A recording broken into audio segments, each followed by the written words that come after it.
Mogul Motivation, educating and empowering entrepreneurs 1 week at a time, presented by True Stories Media. And I am your host, Antoine Twiz Taylor. Good morning, ladies and gentlemen, and thank you for joining us again with another episode of Mogul Motivation.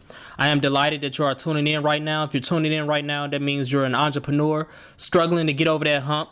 You're an aspiring entrepreneur struggling to take that leap of faith, or you're just someone who is trying to accomplish their goals and make it happen and need that extra push. This podcast is for you. I started this podcast for free. I don't ask anything. I don't ask anybody for any money or anything like this. The only thing I ask for is that if you find anything in this podcast that helps you, you pass it on to the next person. Today we're going to talk about a brand name. So Rolls-Royce, Remy Martin, Pepsi, Chick-fil-A, Oprah Winfrey, Beyonce, P. Diddy. All of these are brand names. And when you hear each one of those names, a certain image pops into your head. That's branding. You see, branding is more than just a fancy logo, some glossy business cards, and a nice website. Branding is you, and you are branding. Branding is how the world perceives you and your business.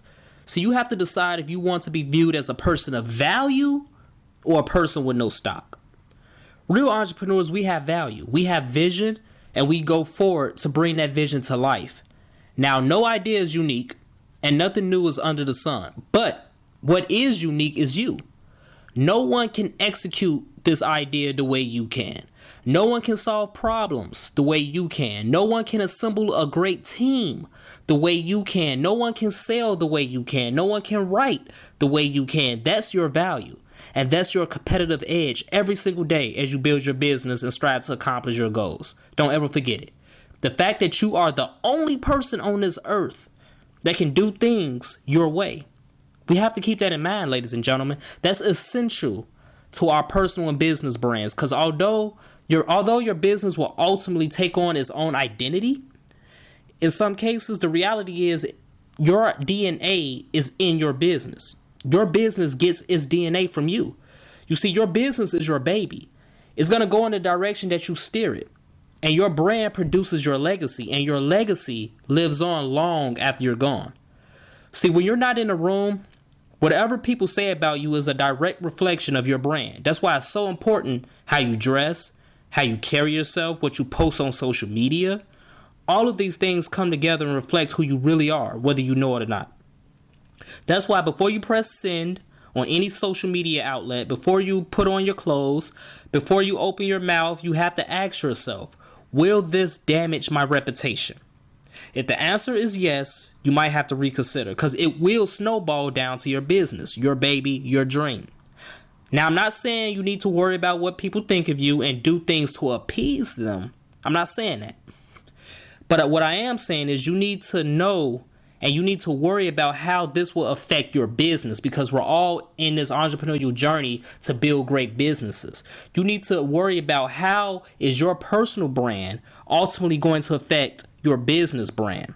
Because at this stage in our lives, most of us entrepreneurs, we're directly linked to our business. We are the faces of our business.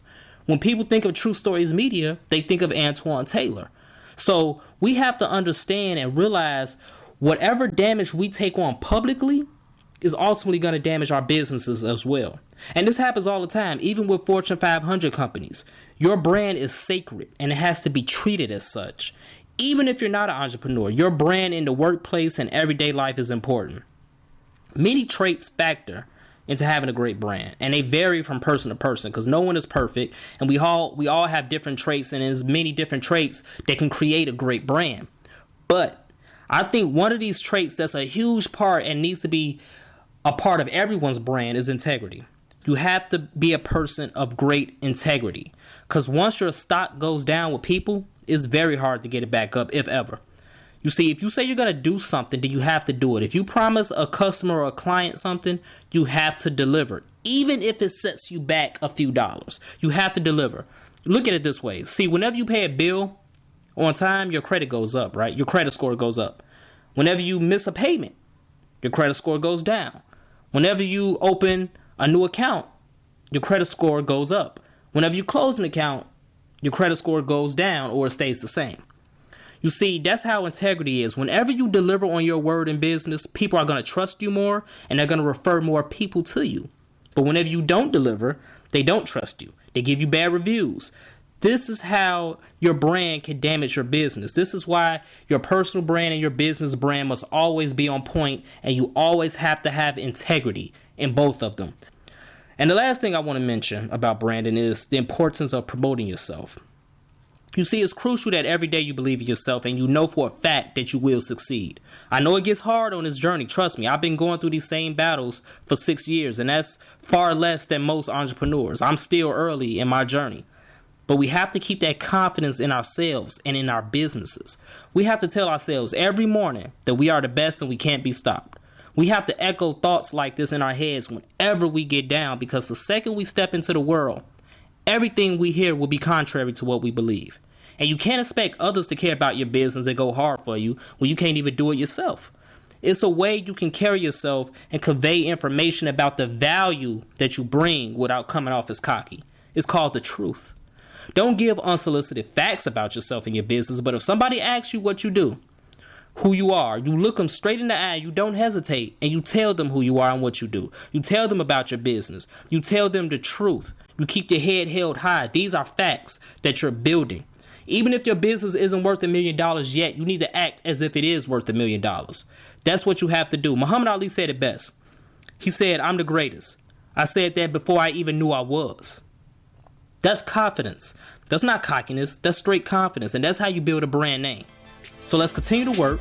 Let's continue to imagine reality. And until next time, let's keep building those brands stronger and stronger. Have a great day, ladies and gentlemen. I'll see you next week.